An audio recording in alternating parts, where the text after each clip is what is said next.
I'm disappointed simply because he clearly desperately needs an agent.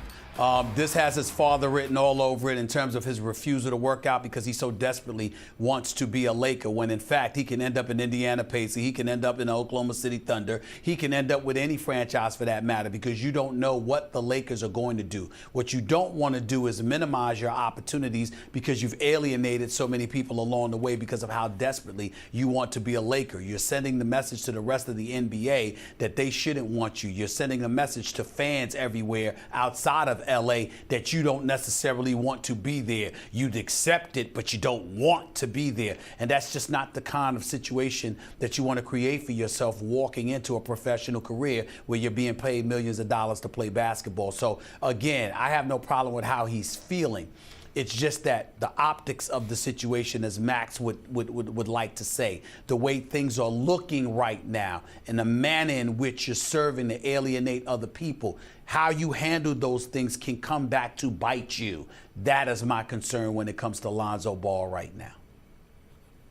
I think you got this one exactly wrong. I love this. Look, why is he working out for the Lakers? I'm not going to work out for anyone else, just the Lakers. You're one of the best in the world at what you do. You get to the NBA, you're going to be drafted, everyone wants you, and you have no choice where you go play and live for almost 7 years. Because don't tell me, well, you're a free agent after your rookie deal's up. No one ever leaves after that first deal. There's so much financial incentive if you're successful to stay put. No one ever leaves before year 6. Because heading into the free agency of year 7, sometimes they get moved. But it's usually 6 to 7 years in a place you didn't ask to go. 6 or 7 years of your life.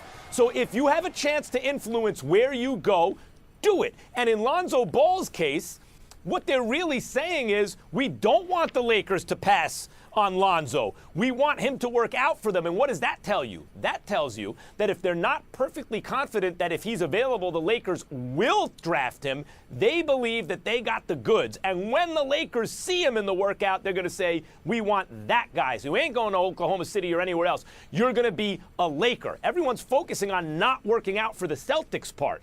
That's fine. He's under no obligation to work out for the Celtics or anyone else. It's more important for him to be drafted to the Lakers than to be drafted number 1 overall. That's his prerogative.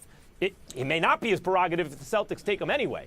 But he's aiding that process. But that's not the only focus. The focus should also be, if you're really looking, that they believe Lonzo's got the goods and he will impress the Lakers enough that in a loaded class up top where it's not clear who's 2 or 3 or 4, that he will convince the Lakers that he's 2. I love this.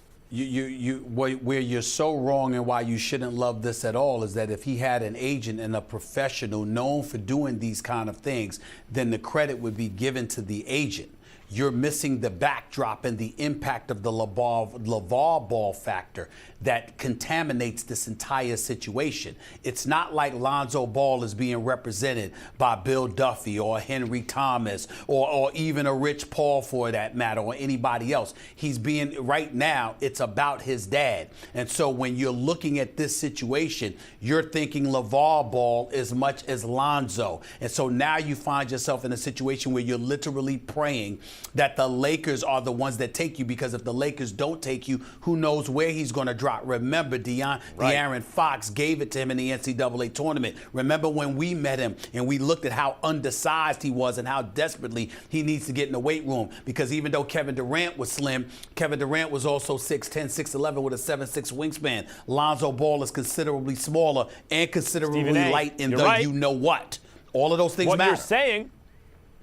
What you're saying is LeVar should hedge his bets, that he's pushing all his chips to the middle of the table on the Lakers, and he doesn't have the experience to do that. But what LeVar is telling the world, like him or not, there's an upside and a downside. He's not perfect like anyone else. There's plenty of stuff that people don't like. I understand it. But what he's saying is that's not how I got my kids to where they are now, any contribution I made to it. I'm not hedging my bets. I'm pushing it all into the middle of the table on the Lakers. And if Lonzo turns out to be a perennial all-star for a great Lakers team, he will have been right. And short of that, he will have been wrong. That's what he's betting on. Absolutely. I'm not saying that. I'm just saying LeVar needs to move out the way and let an agent handle this kind of stuff.